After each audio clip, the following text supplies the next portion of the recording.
Recording. Hello, everyone, and welcome to SCORE Fairfield County's live webinar on Is Being a Virtual Assistant for You? How to Start Your Virtual Assistant Business. I'm Bob Hogan, the webinar coordinator and a business mentor here at SCORE Fairfield County. I'm going to be your host today, and our presenter is Belinda Wasser. More on Belinda in just a minute. But first, some brief information on SCORE. SCORE is a nonprofit national partner of the SBA. And locally here in SCORE Fairfield County, we have over 130 volunteers with a wide range of industry, process, and subject matter expertise. And we offer three primary value-added services to small business owners. First of all, we offer free one-on-one counseling, and you can obtain that by video, just like we're doing today on Zoom, telephone, email as well. And you can access that by hitting the Request a Mentor link on our website or by putting in the link that you see on the screen, the bit.ly link that you see on the screen. Our second service is a wide range of educational workshops and webinars, about 150 throughout the year, similar to the one we're doing today. And lastly, we offer extensive resources on our website, including access to subject matter experts.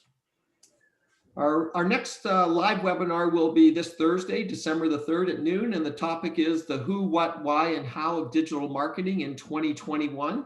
With Jeff Seaver and John Dupre presenting. Look for specifics on our website, fairfieldcounty.score.org. When you're on our website, you'll also notice that we have a large number of on-demand webinars that you can view, and those cover a wide range of topics. Just some logistics about our event today. We have set aside time for Q&A at the end of the webinar.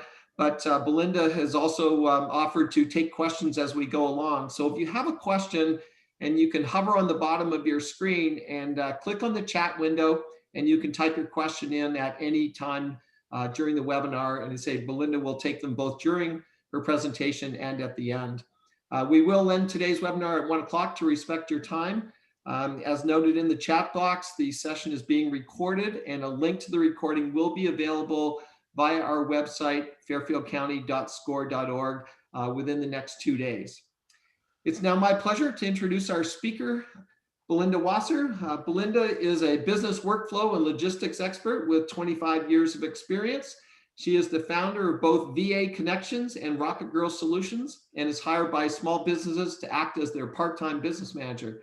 She helps her clients make more money, more efficiently, and with less stress via streamlining and improving systems, assisting them with online payment setup and management, social media engagement, website builds, and marketing automation. It's now my pleasure to turn it over to Belinda. Belinda, all yours. Thank you. Thank you so much. It's nice to be here. And I love talking about this topic because being a virtual assistant completely changed my life. And we're going to start with my story because I want you to understand where I started from, because it's easy to listen to that introduction and think, oh, she's different from me. She had advantages, or she knew what she was doing. I want to tell you, I had no idea. In fact, I started my business in the least opportune time possible. I had a 9-year-old daughter that was getting divorced, and I hadn't paid my mortgage for over a year. I had the accompanying debt that goes with that. So really credit card debt, all kinds of stress. And it felt like bricks on my chest. I didn't know what to do. I didn't know how I was going to get out of the mess that I was in. And most of my time in corporate was business operations. But most recently, my job was in IT. And if any of you have worked in IT, you know that you go early and you stay late. And I mean, the conversations in my head were, should I leave my computer on my desk so people still think I'm there at 6 o'clock? Because that was the culture that I was working in. This is my daughter, Emily. This was us 10 years ago when I started my business. She was 9, now she's in college. And I needed to take care of her. I wanted to be with her. It took me a long time to have her, and I didn't want to delegate raising her. So I had to figure out what I was going to do to make enough money to support us. And at the time, I was living in Boston, which it's expensive in Fairfield County, but it's also very expensive in Boston as well. So I want to just give you a little bit of background of what's happened since. So I've been in business for 10 years, and it started off slowly. I literally got hired by one of the dads at the school bus stop, waiting, in the morning with Emily. He was talking about what he needed, and I was talking about my skills. I was temping a little bit. I had no idea what a virtual assistant was, and I was trying to figure it out. So it wasn't like some straight shot. It was a very windy road, and I think it's like that all the time. I don't think it's a straight shot. I've worked with over 200 clients in the 10 years, and so the way that my business model has been is that I work with many clients at a time, and we'll talk about that a little bit deeper into the conversation. And in that 10 years, I've made $1 million sitting in the chair that I'm in right now. And the way that I did that was like I told everybody that I knew about my business. The first year I was able to make sorry, that's my little birdie. And if I move him, he's going to make even more noise. I made about $70,000 the first year, and then every year since then I was able to make $100,000 or more a year. So, and I wasn't doing really high tech stuff. I was updating PowerPoint presentations. I was doing scheduling. I was, doing regular administrative tasks, and I'm going to talk about that as well. And the reason I'm telling you all of this is I don't want you to think I'm a unicorn. Like I didn't have a niche. Which I actually suggest you don't start with a niche.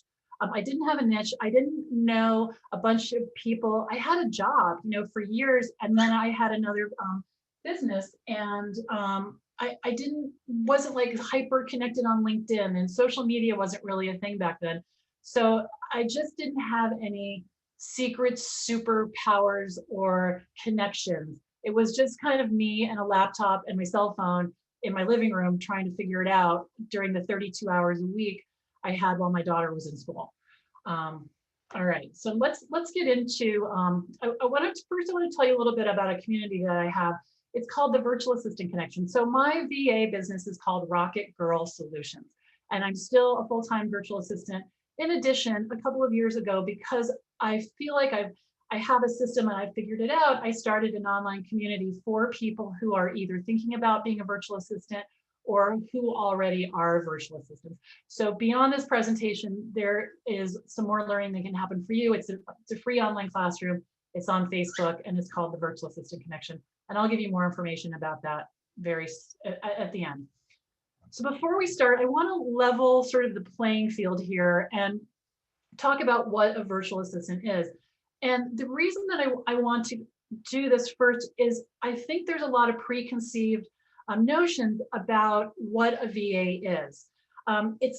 Some people think it's very specialized. They have to have a certain type of skill or a set of skill to get started. And I know that puts a lot of people off. So let's just read this right now.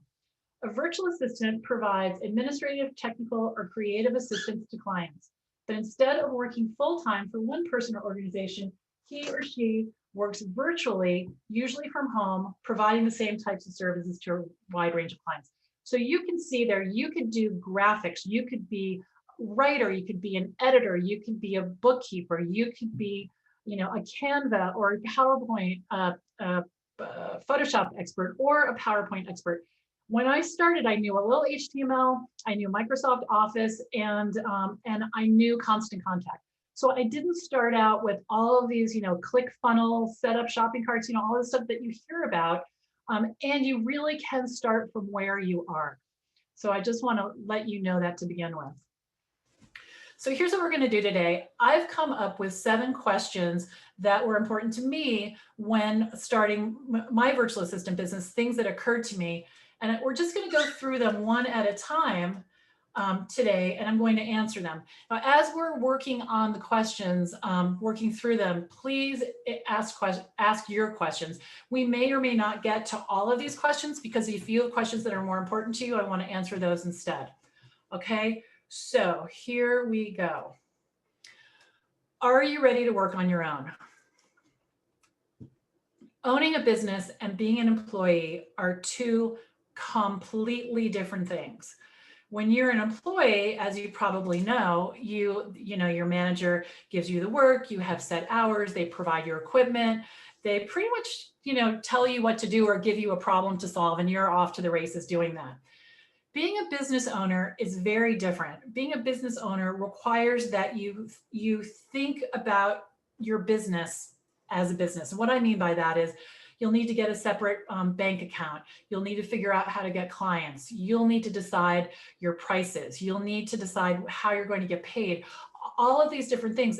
And it's funny, I was talking to a woman who's been a VA for a couple of years the other day, and she said to me, my client hasn't given me a raise and I've been with them for 2 years. And I said to her, that's because clients don't give us raises. That's like the plumber coming in the house and saying, and me saying, hey, I'm going to pay you an extra $100 because I like the work you did. People don't do that. And it's the same with this. You're actually a business owner. And so you have to think strategically in order to be, in order to be successful. You don't want to be thinking of yourself as, a helper or someone who'll just work for any amount of money or do any task. You really want to think about, what do you like to do? And we're going to talk more about that.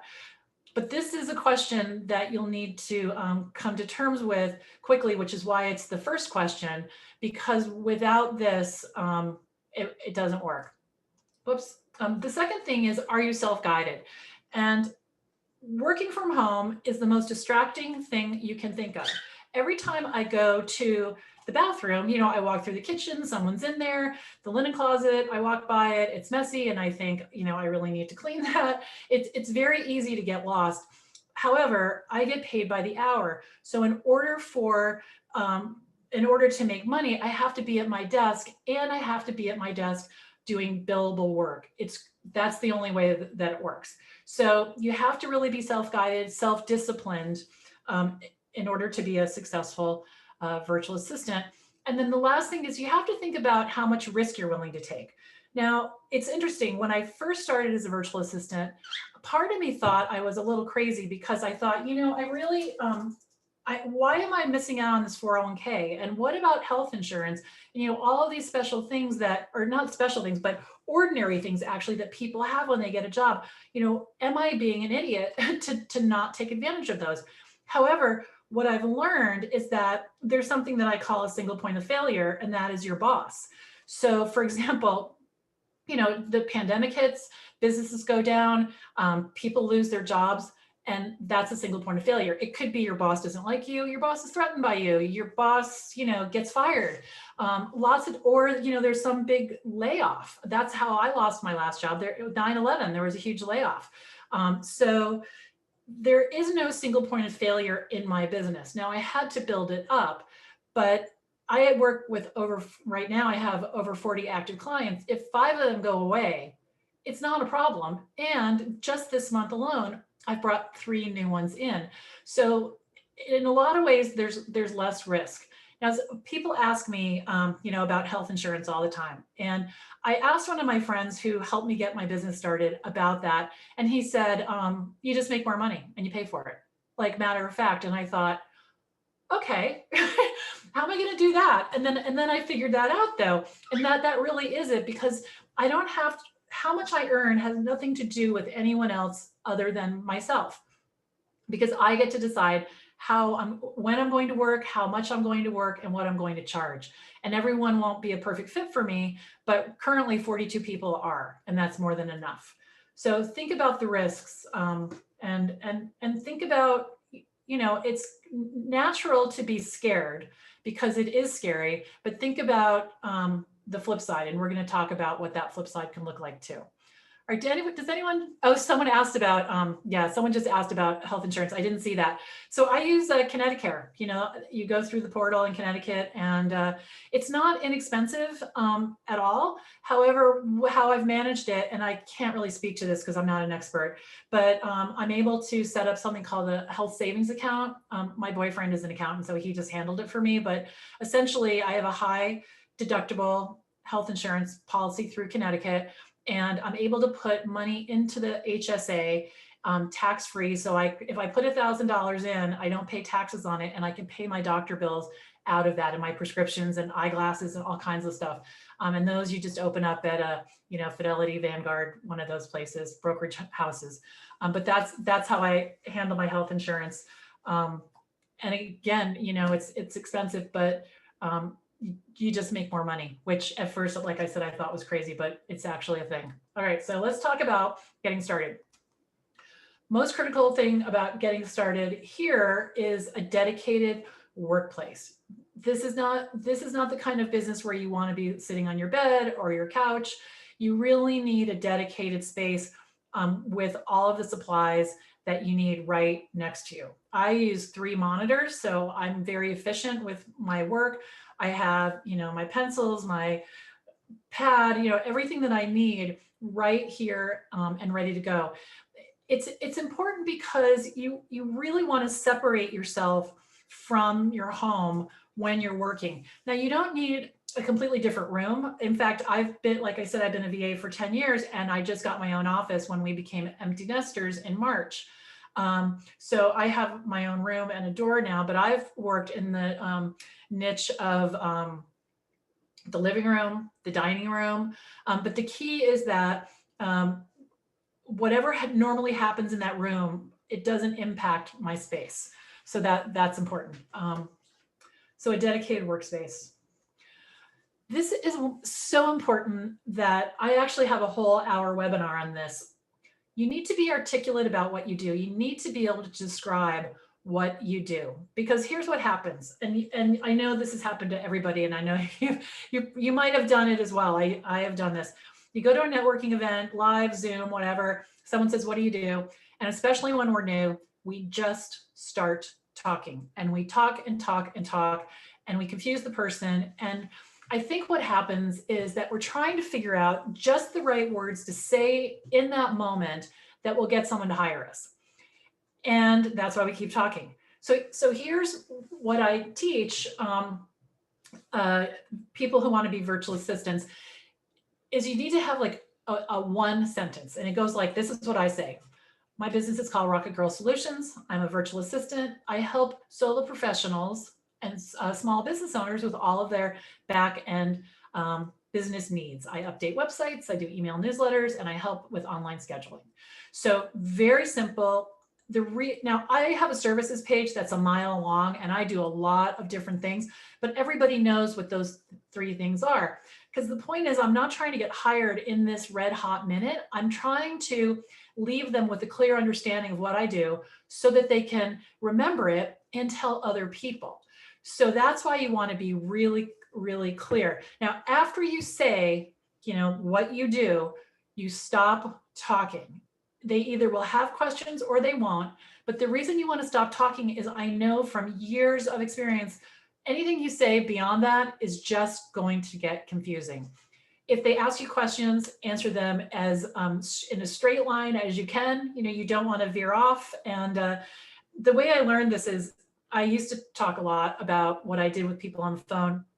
And there was this point where the energy just shifted, and I thought, oh, that's what just happened. And eventually I figured it out and I stopped doing it. But you really want to be clear about this, and you want to practice it out loud.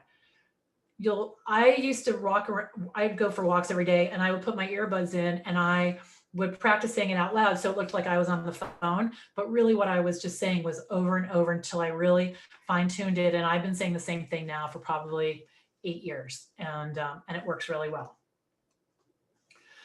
You need to be clear about your pricing, and this can be really stressful for people when they're just starting out. For general administration, typically the range is $30 to $40 an hour, and it can go up from there. We're going to talk more about pricing in a little while, but I'm able to easily find clients that will pay me $90 and $100 an hour, and I'll talk about how that's structured when we talk more about pricing. But getting clear about your pricing it's important for everyone. When we're not clear about our pricing, what happens is people wonder if we're in business for real. And it's also very stressful. So my price is my price. It doesn't matter what the work is. It doesn't matter how long it's going to take. It doesn't matter who the person is. It doesn't matter if they're a nonprofit, they just started, or they're my, Uncle Joe. My price is my price. So getting clear about that is important. All right, let's talk about where to get clients. Clients are everywhere. It's it's amazing how much this industry has grown over the years. And specifically with the pandemic, I feel like my business was already on fire. I had, lots of active clients, and some of them did go away as a result of their business model changing. However, it's like the pandemic literally threw gasoline on the fire. And people, like, clients are coming out of the woodwork. It's quite something. And so you don't really need to be afraid that you won't find them. There are ways to find them, and I'm going to talk about that in a few minutes. But they're really everywhere once people understand what you do. And that's why that one sentence is so important, because we want to make sure that people are clear. I have something, I call it, well, first I want to check in. I want to see if there's any questions so far, because we've just covered a lot of stuff in the last 20 minutes. Doesn't seem to be any new ones right now, Belinda. Okay, thank you. Thank you. All right, let's talk about the sprinkling method. The sprinkling method is a way to stay in front of people that you know over and over and establish yourself as a likable expert. So I'm going to say that again. You want to stay in front of the people that you know over and over and establish yourself as a likable expert. The reason you want to do that is because it's the people that you know already that are going to help you by either hiring you or telling people about you. You don't need to do anything uncomfortable or out of your comfort zone to get clients. You don't need to, social media can play a part in it, but it's a helper. It's not about going on LinkedIn and placing, these banners that say, you need a VA, I'm going to save you time, things like that. It's really about developing your own network. Now, I built my business without going out a lot because I had a daughter and I had limited amount of time to work. So I wasn't going out to lunch all the time, to meet people. I also, tend to be an introvert. I'm not really great at small talk. I don't enjoy it that much. So it wasn't something that I was, seeking out. So the way that I sprinkled, and the reason I call it sprinkling is because marketing seems very daunting to me. It seems like a chore, like I have to work on my marketing. And a lot of people talk about, I do my marketing on Tuesdays, I do my marketing on Wednesdays, or I set up a chunk of time to market. And instead, what I'd like to explain is that it's something that I do every day, and I look for opportunities to do it all the time. It's almost become, it's sort of like a game, in fact. And so right now, what I'm doing is I'm sprinkling. I'm in front of you. I'm telling you all about what I do, right? I'm not trying to get you to hire me in this moment because I can't even see your faces or know if we would want to work together. But the point is that at the end of this, you'll know what I do, and you'll know who I am, and you'll know where I am. And so that's what you want to do with sprinkling. So here, let me give you some examples. The fastest way to sprinkle is to write an email newsletter. When I announced my business, I sent out an email to everyone I knew, and which is the first step. And right after that, 2 weeks later, I started sending an email newsletter. The email newsletter allowed me to stay in touch with people in kind of a passive way. Some people think, well, I don't want to be bugging people. I don't want to, be in their inbox. The thing is, they'll either they'll unsubscribe if they're not interested, and you should try to get their permission before you send it to them. And you should definitely know everyone on your list. And what I suggest is to write articles that give them valuable information that showcase what you do. So for example, I could write about, I have a lot of clients that are coaches, and coaches always are struggling with how to onboard new clients. It's a thing. So when I write an email newsletter on how to onboard a new client, frequently what will happen is people will come to me. Now I lay out all the steps, it's a meaty newsletter, and I say, this is what you do, 1, 2, 3 through 10. And there are some people that are DIYers, and they're going to find this information on YouTube anyway. However, For the people who just want to see that I know how to do it, they'll hire me to do theirs because they don't want to do it. It's not how they want to spend their time. So a newsletter is a great way to stay in front of people that you know. Other ways, and so once you have that content, you'll want to put it on your website, because now you're building up a library of information. And I've had people go to my website to see all the things that I've written about, and they have gotten ideas of how we might work together. Now, I am not a writer. I am more of a writer now. So it wasn't, again, where I just sat down and said, oh, I'm going to do this. The first newsletter I wrote, I swear it took me 2 days and a bag of potato chips. I was struggling with it. I didn't know what to write about. I didn't think I had anything to say. But what's happened is, as a result, I'm able to keep a steady flow of clients. I got really good at doing newsletters, and guess what?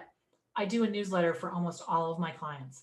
Now, I don't do the writing, I do the technical piece. I put it into MailChimp, I put it into Constant Contact, I send it, I put it on their website. So it's just a really great way to do that. Now, once I have that content, I'll put it on LinkedIn, I'll put it on Facebook, I'll put it on Instagram, wherever you're living. You can also, if a client asks a question and they want to learn more about something, you say, oh, I wrote an article about that. I'm happy to talk to you about it. Here's a link. So now you've got them on your website. Other ways to sprinkle are handwritten notes. You can send a note to someone. You can go on Vistaprint and get your logo or your name and put it on a note card, very affordably priced, and write a handwritten note, just thank you for something, or it was great to see you, or here's an article I thought you might like. But the mailbox is really a place that's kind of empty these days. Sometimes I send little gifts. I had a client who she was having kind of a bad day, and I have fun with the whole Rocket Girl theme. So I had some little rocket pencil erasers.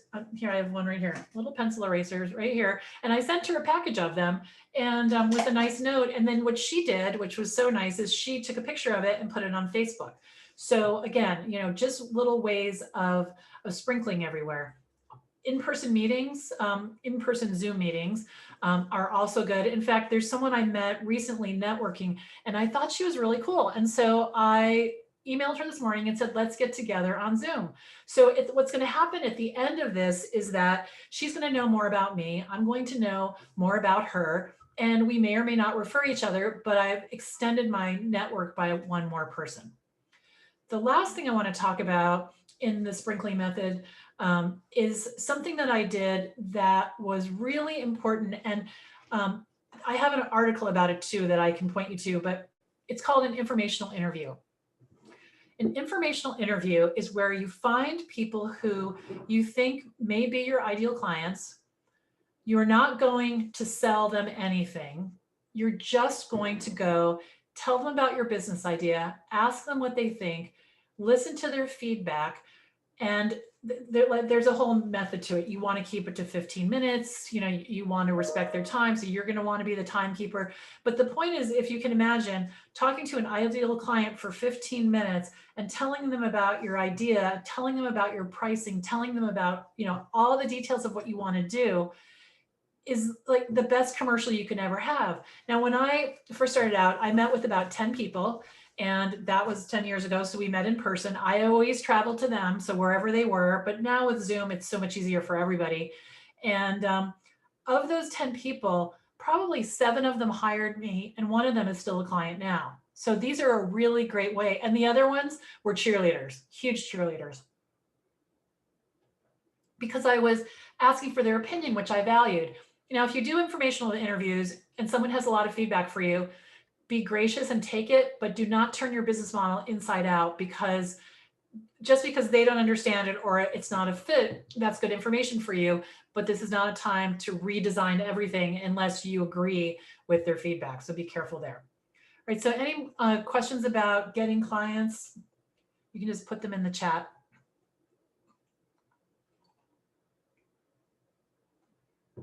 You guys are the quietest group I've ever given this talk to. Okay. So let's talk about how much can I earn? how much you can earn depends a lot on your skills and your confidence. But I would say the single most important thing is your confidence. Because, I work with a lot of VAs, and some of them they're too afraid. They're very afraid to pick a price like 30 or 40 or $50 an hour and tell people that's what they want to earn. So what happens is someone will say that's kind of high, and what they'll end up doing is lowering their price. And before you know it, they would be better off staying home or working in a toy store, than launching this business. So you really want to pay attention to this. Now, people have questioned my pricing. In fact, a couple of weeks ago, I thought this was kind of funny. Someone said, they asked about my pricing and I explained it, and I'll tell you how my pricing works in a second in detail. And she said, that's kind of on the high end. And I said, you're right. And I stopped talking because she is right. I am on the high end, but I didn't do a song and dance about why I'm worth it, or why it's important, or why she should pay me. And I definitely did not lower my rate. Now, she didn't end up hiring me, but that's okay because she couldn't afford me. And that's completely fine. We're not a good fit for everybody. And maybe she didn't like my answer, but it's the truth. And so we weren't a fit, and we left friends, and that was fine. She said she'd think about it. Great. The skills are something that will grow over time. You can literally start anywhere. You can start with doing calendaring. There's a woman I was just meeting with this morning. She's been a VA for 2 years, and what she does is she follows up with her clients' leads. She sends information. It's very low tech is my point. PowerPoint. That's pretty, it's kind of a low tech thing. It's a skill, but it's not difficult to learn.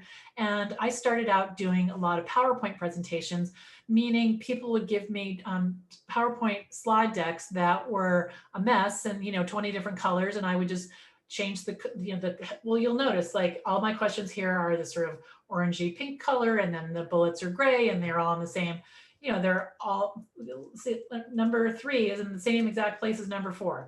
Things like that, very simple. I went to the store. I like to read and learn that way.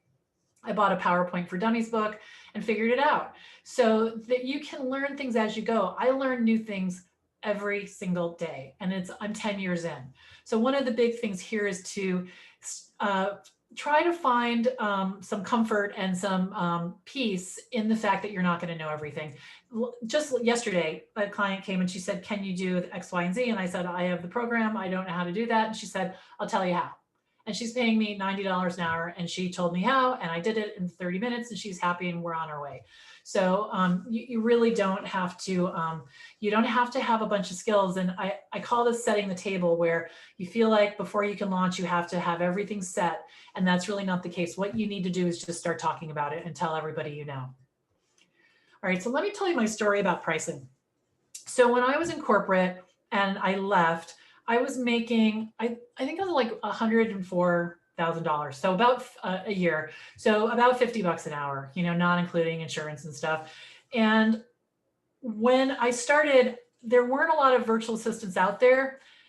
I'm going to actually stop for 1 second. I want to answer this question. Are there a lot of people doing this type of business? Is there competition? There are a ton of people doing this business. In my Facebook community alone, there are almost 11,000 people. However, there's no shortage of work, and the market is not saturated. It's not even close. There are people, and I'll tell you how I know this. 2 reasons. One is that just this week, I have 2 new clients. It was last week, the short week before Thanksgiving. The other thing is that the people that go through my classes, that when they what's the word I want? Apply, the ones that apply themselves and really, do what I'm teaching them, in a 12-week period, they have clients. One woman, Jessica, I love her. She got her 1 sentence down. We practiced it a lot. She went to her church. She told the people at her church what she was doing, and they hired her. She had this emergency call with me because she just left the house one day and 3 people wanted to work with her. Now this is a very bubbly woman, and you might not have that experience, but I promise you, it's not hard to get clients once you understand how to do it. It's not hard at all. Can you provide services for a specific group of clients, or is that limiting? So I just did a whole webinar on having a niche. So when you start out, I think it's really important to go broad and wide, because when I started, I thought I wanted to work with startups, and turns out they didn't have a lot of money. The ones that I found, they weren't that organized. Their nephew Jason was doing the logo, which was taking forever because he was a college student, and I just couldn't get any traction. But what I discovered over time was that my niche is really a type of person. My clients tend to be middle-aged solo professionals, people who work on their own, like financial planners, marketing consultants, nutritionists. They don't tend to be super high tech, and they're my people, and that's who hires me over and over and over. But the reason that you want to, the reason that you don't want to go narrow is because you don't want to limit yourself. I had no idea that I was going to love working with middle-aged solo professionals. I didn't even know that that was a thing. But what's funny is I am a middle-aged solo professional, and so that makes sense, right? We attract people who are like us. And so that's why I don't think it's a good idea to have a niche, unless, let's say you just spent 15 years or 2 years, whatever, as a wedding planner, and you know everybody in the industry, and you are a hot ticket, and you're just going to niche right down. I think that's okay if you have a really large network of people that you can serve. Or like, I know a woman, she was in charge of social media at Bigelow Tea. She is the Instagram goddess. She wanted to specialize. She is an expert. She can do that, and it's working.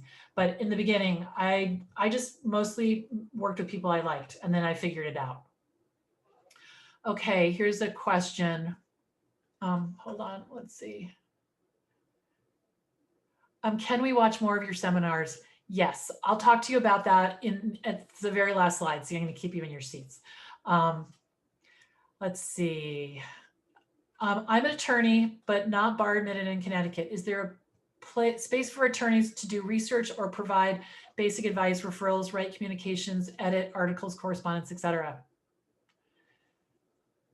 I'm just thinking about that for a minute. Being a VA is really broad by definition, as we talked about. That is a very specific niche. And so if you know a lot of people that need that service, then yes. If not, that might be hard to find people that are very specific to that. Okay. I'm not a great networker or social person. What print media avenues might be good to use? Well, the email newsletter is huge. I do a webinar. It's called My Email Newsletter is My Secret Weapon. It absolutely is. So if you can start with that, and I have some resources I can tell you about that. But that was the best way, because I didn't have to leave my house. And what happened was I would write the newsletter, and then I gave it to an editor, because I'm not a great writer. And, I had to start it a week ahead of time, but I would write about things that I was doing in my work. So if I talk about why setting up an, online calendaring solution is really good and saves me lots of time, I'm telling them about it from my own personal experience. And then they're saying, that's a really good idea. I waste a ton of time setting up my meetings. I should have Belinda set this up for me. So that's a way to not have to leave your seat. The other thing is Zoom meetings and handwritten notes. All those things that I talked about where you don't have to leave your seat. I think a lot of those are important. So I hope that answers your question. Is there a platform or community to search for opportunities? Yes. However, you can search for virtual assistant, hashtag virtual assistant job op on Facebook. You can do that on LinkedIn. You can use Upwork. You can use, what's the other one called? Upwork, I'll think of it. But the thing is you're not going to be able to make a ton of money, because what happens is when you put someone between you and your clients, someone else is taking a piece of it, and someone is also deciding how much you can charge. So if you're charging $30 an hour and you go, these are fictional numbers, and you go through, a service, you're going to have to pay part of that. The other thing, and that's not true on Facebook. That's not true on Facebook. However, my best clients by far, like by a factor of a million, are my referrals. When I have someone that comes to hire me that doesn't know someone that I've worked with already, I am very particular about getting to know them before I start to work with them, because it's often the case that they don't really understand what I'm doing, what I do, or we're just not a good fit. And usually I can tell what the client's going to be like based on the person that referred them, because it's birds of a feather, So I only let myself get hired by people who are referred to me by people that I like and like to work with. In the end, please share your Facebook info where I can follow you. I am finding this fascinating. Thank you. Hard to tell where to start getting experience. Okay, where you get, this is really good. You want to build a display case of your experience. So start with a website. Build a website, get help with the website. I recommend WordPress. Choose a very basic theme, get a nice headshot, look at my website, and model it after that. Now my website is 10 years old, so you don't have to have case studies and all the bells and whistles that I have, but set up the basic website. Then what you do is you pick the next thing you want to learn.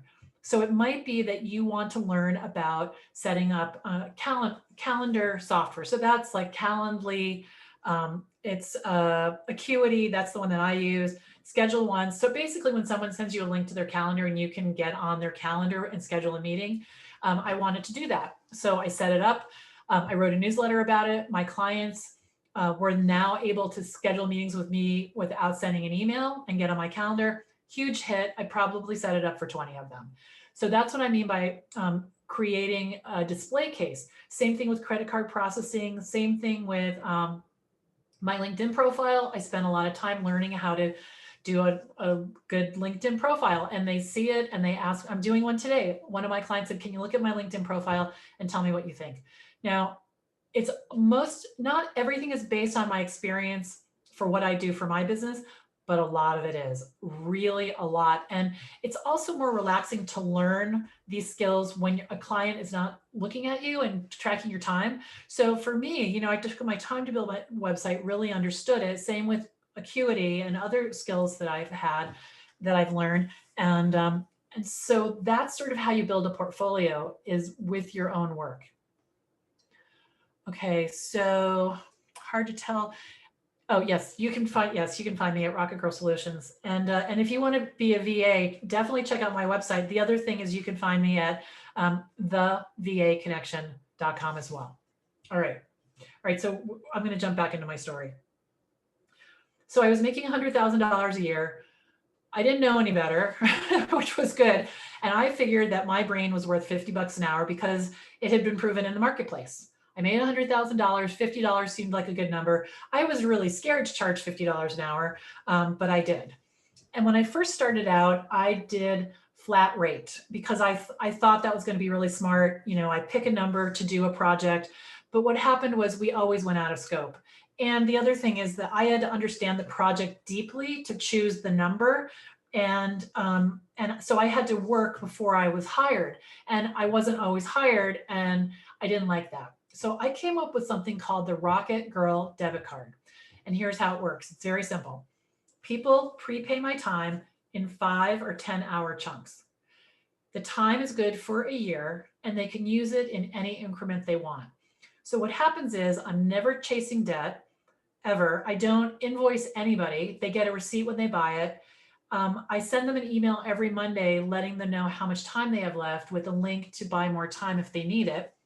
So every Monday morning, people check their balance and they reload their debit card. It also removes the money from the work. So people feel, and I know this is true because I have clients that I've set up debit card systems with for them when they saw my model. Again, put my business on display. And when I have time with them, I just think of it as like $100 in my pocket and a full tank of gas. Like I can just ask them anything. I don't have to worry about, are they sending me an invoice and how much is it going to be? It's a very different experience, and my clients love it. And like I said, over 200, I think I've had now about 220 clients have done it without a peep. Now, I have had people say, literally, like, what's the big deal about getting paid up front? And the question that I ask them is, in a nice way, what is the big deal about getting paid up front?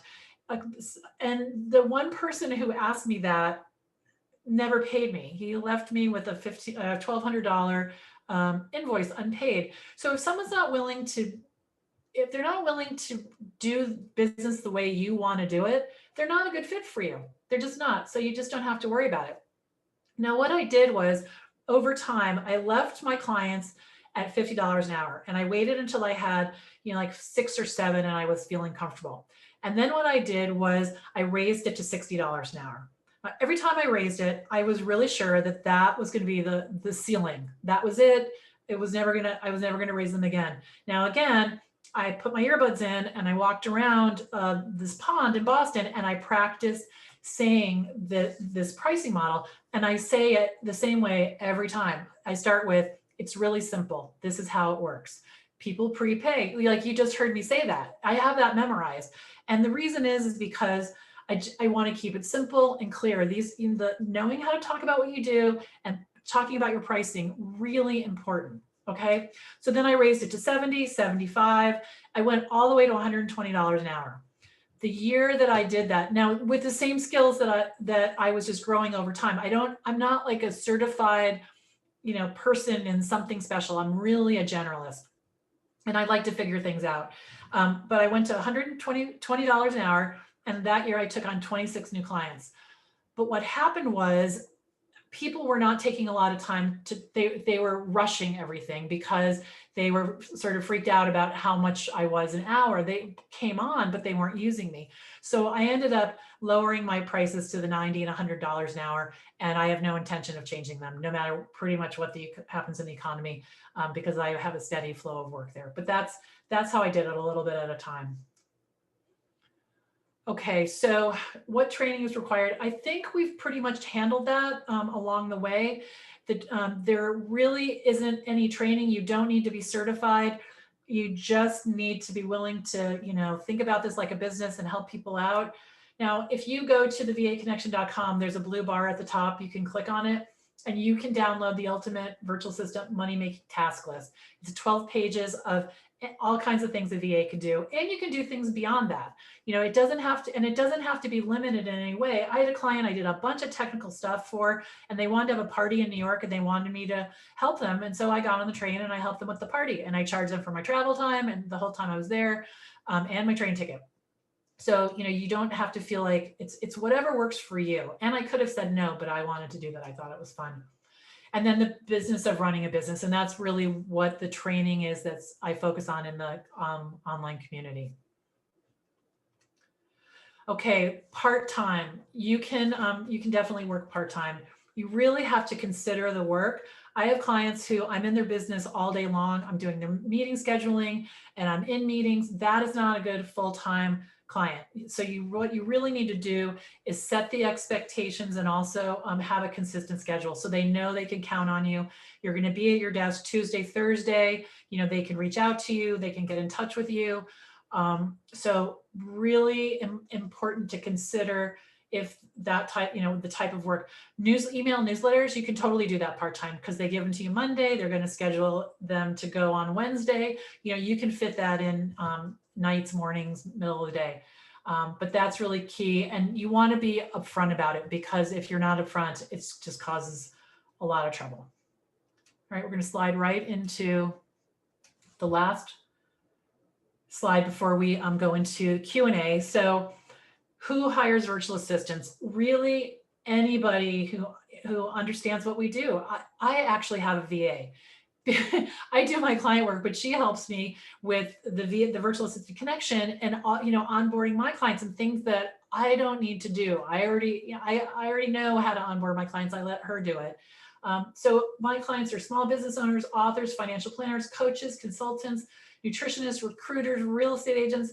You know, they're all over they're all over the map. And it's really the niche is the skills that I have. All right, so these are the questions that we talked about. Let's see, here's a question here. Who watches the clocks for a client to know how many hours you're working on the project? I do. So what happens is actually what I do is I have this pad of paper right here, and I say, okay, I'm going to work on John's newsletter. I write John's email, his initials on this pad. I write down what time it is. I work, I close everything down. I look at the clock, and then I track that in a software called Toggle. It's free. There are a lot of softwares that will track your time. But I use Toggle, and then I report back to my clients as part of the debit card. It's a longer conversation, but I let them know every Monday. And typically, they've asked me to do 3 things and an hour's gone. They know it took me an hour to do those 3 things. They don't really question me at all.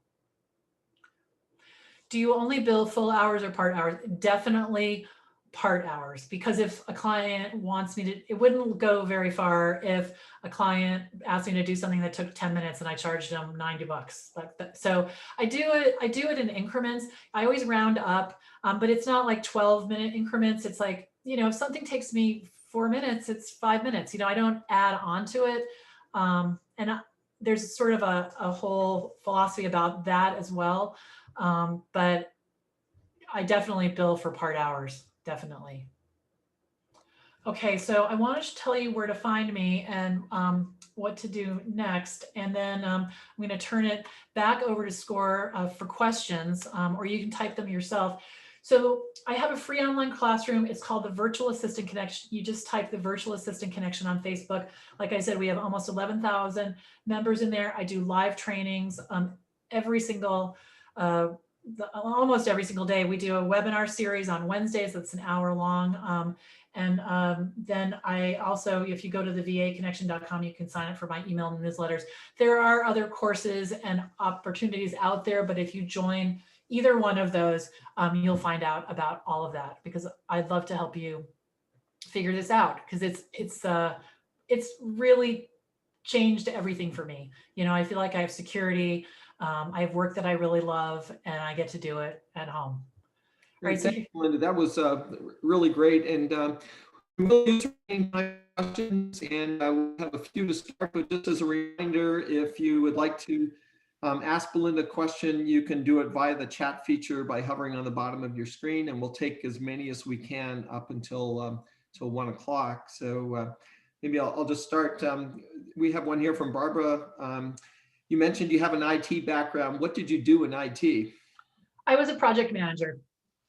So I was an information organizer. Like for Y2K, I just thought through how we were going to handle that. I did an exchange rollout, but not the technical piece, mostly managing the consultants and the resources internally, things like that. Okay, that's great. And we have, I think maybe a related one to that from Angela. What basic technology / software would you suggest we start with before we know client software preferences? Well, one of the software, it's going to go back to newsletter because I'm like a broken record about that, but I think MailChimp. So definitely know, Office. So what I mean by that is you can definitely know your way around Word, because that's just a basic skill that I think everybody needs to have. If you're on a Mac, I would strongly suggest getting Microsoft also, because most of the world, even Mac users, use Microsoft. But if you want to dive into something, I would recommend MailChimp. MailChimp is a very robust application. If you learn how to do the newsletter and you start sending it, people will hire you to do that. I probably do 20, 25 newsletters a month, and it's only sped up in the pandemic because people need a way to stay in touch with people that's not in person. And it can reach all over the world when you do that. So you could start with that. Maybe you've already answered that, the next question in that, but the question is, what software do you use the most? Probably MailChimp. MailChimp, PowerPoint. Calendar, software, email, but probably MailChimp. Yeah, and WordPress. I use WordPress. I update people's websites all the time. Okay, that's two very common ones. Uh, a question on web design here is outsourcing an option in the early stages for web design, etc.? It is. It definitely is. In fact, the website that I built in the beginning, was very basic. It did the job. It wasn't supposed to be. It wasn't like the website that I have now at all. But I wanted to learn how to build it. You can definitely outsource it, and the website I built that I have today, I did not design or build. I paid I have a web guy and a graphics guy, and they did that. Great. A question here on newsletters from Joyce. When you do a client's newsletter, how do you know what they want to say? That's a good question. I don't do any of the writing. So what'll happen is a client will, when we start to work together, they might have a newsletter that they have set up already, or they might not. Usually they don't. And I show them the template that I use and how I lay it out, and I ask their opinion about it. We make whatever alterations to suit them. And then they send me a Word document, and it'll say, intro, here's the words, article, here's the words, the picture's attached. And I just put it into MailChimp or Constant Contact, and then I put it on their website, or wherever they want on social media, but they provide all the content. I don't do any of the writing. I couldn't do the writing. I have clients that are like, one of them's a nurse and an attorney, and she writes about healthcare law. Like, I can hardly read her newsletter. So I definitely do not provide the content. That totally makes sense. We have a marketing question from Amber. I recently moved to a new city and do not have any connections. I also don't have a lot of followers on my social media. How would you find clients in that situation? Well, the first thing that I did was I went on LinkedIn and I connected with everybody that I knew. And back then you couldn't put messages in, when you were connecting with people. In order to do that, you have to go onto their profile and then click connect. And then there's an option to send a message. So what I did was I made sure that I was connected with everybody that I knew on my social media platforms. It was a job. Like, I took it seriously. I remember sitting at my dining room table doing it. And you can say, hey, you can in your message, it can just be really short. You can say, I'm new to LinkedIn. I thought it'd be fun to connect with you. That's it. And you can, now if you're going to do that for a lot of people, make sure you don't do it too fast, because LinkedIn will think you're a bot and they'll give you a warning, and take all of those warnings very very serious, because you don't want them to shut you down. So, do that with everybody. You can, you can even say to them, I'm going to be announcing a new business soon. Would it be all right to give you my email address? I've done that. I've also done that for clients, and I've doubled their list. Same thing on Facebook. Wherever you are, go through your email inbox, look at emails for your friends. Some people do their whole life in text these days. Go through your text and ask them for their email address, and just really look at people that you worked with in the past, old bosses. I've heard a lot of people get hired by their old bosses. When they retire, they just go off on their own. But that's what you'll need to do. It's not easy, but it's worth it, and you'll never have to do it again. We have time for one more quick one, and I think you've covered a little bit of it, but maybe you could just clarify it. It's on rates. Do you charge different rates to different clients or for different services? No, I don't. A lot of people encourage me to do that, and I couldn't really figure out the math. Because if I'm doing one thing for a client and then I shipped over, how do I do that? In fact, I used to have my web person and my graphics person have the client pay me, and then I would pay them. And even that was a headache. So I manage them and the client pays them directly. They're at different rates. It was just too hard to figure out. So I actually don't recommend doing that. They're hiring your brain and your experience. And I have had clients pay me, for 5, 6, 7 hours a week just to do their calendar. So there are clients, that value different things and are willing to pay the rate. That's great. Well, I think that's all the time we have for questions today. Just as a reminder, a recording of the webinar and the materials will be on our website, fairfieldcounty.score.org. within the next 48 hours. And our next live webinar is in 2 days on Thursday, December 3rd. And the topic is the who, what, why, and how digital marketing in 2021 with Jeff Seaver and John Dupre presenting. And again, if you would like to access free individual counseling, you can do that using the bit.ly link on the screen, or you can go to our website and click on the request a mentor link. And if I could ask you also to fill out your evaluations that have been sent after this, that would greatly help us with future webinars. So on behalf of SCORE, I'd like to thank everyone for attending our live webinar today, and special thank you to Belinda for presenting today. So stay well, everyone, and have a great day.